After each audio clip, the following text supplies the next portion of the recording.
What is your passion? If you can't answer that, you're not alone. I was there until I did something so unique that my hidden passion was revealed. For me, it was through disconnecting from technology.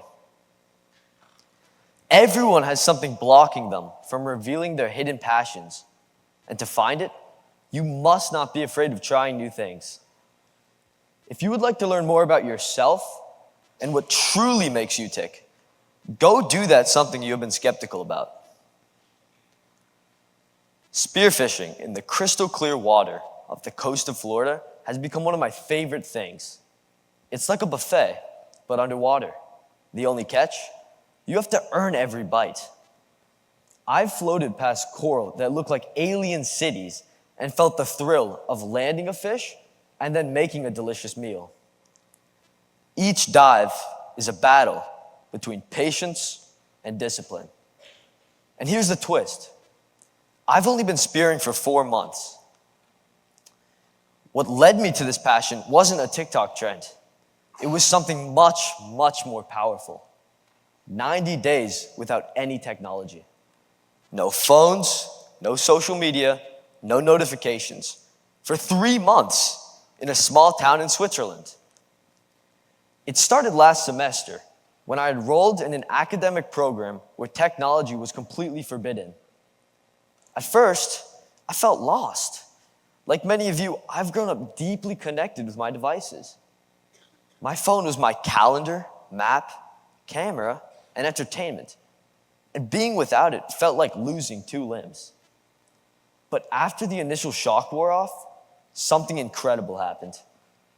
My thoughts and feelings became clearer, and my ability to perceive, imagine, and focus became much sharper than I had ever recalled.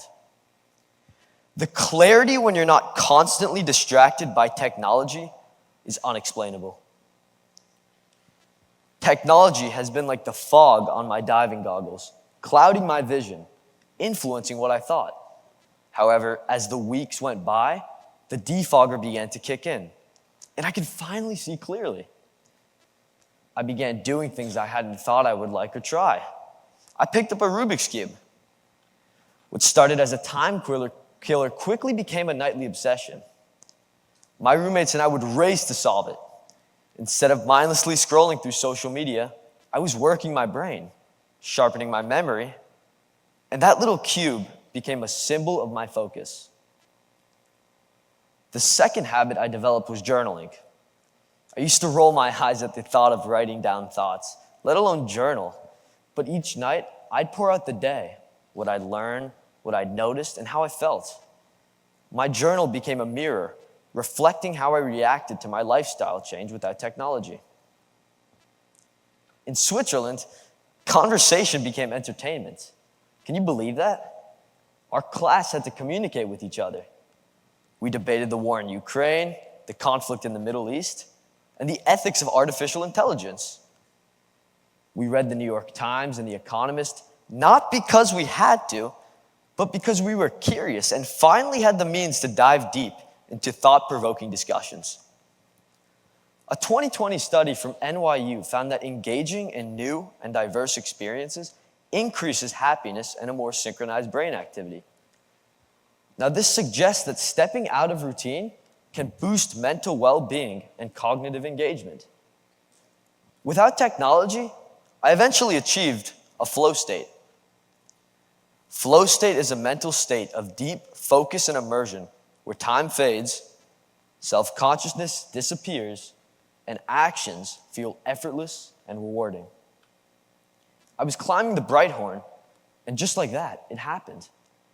I saw an opening, and I took it, both on the glacier and in my mind. I realized that nature was the key to my hidden passion, and I just needed a way to incorporate my life in Florida with nature. When I returned home, I didn't scramble to recharge my phone. I sprinted to the ocean. I still wanted to experience nature at its fullest.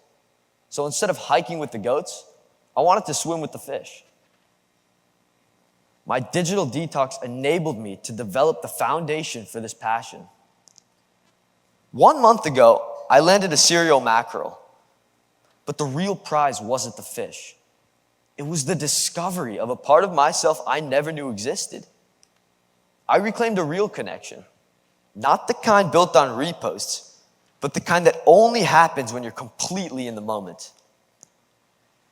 Now, I'm not telling you to go digital detox, because in reality, that's not how you will discover your hidden passion.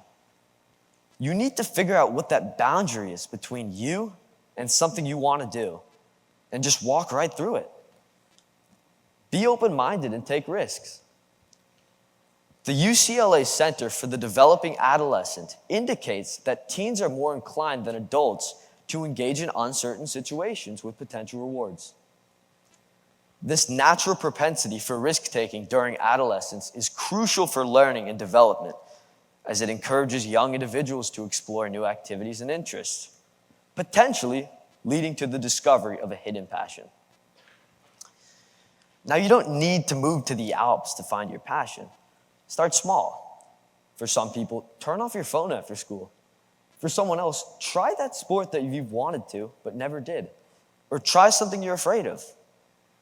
There are endless possibilities. However, every person has one thing in common. Something is stopping you from reaching your hidden passion. And to find what you have been searching for, you need to break through it. The world is out there. It's waiting. By searching and identifying that thing standing in the way between you and your hidden passion and trying it out, you might be amazed at what you find. Thank you.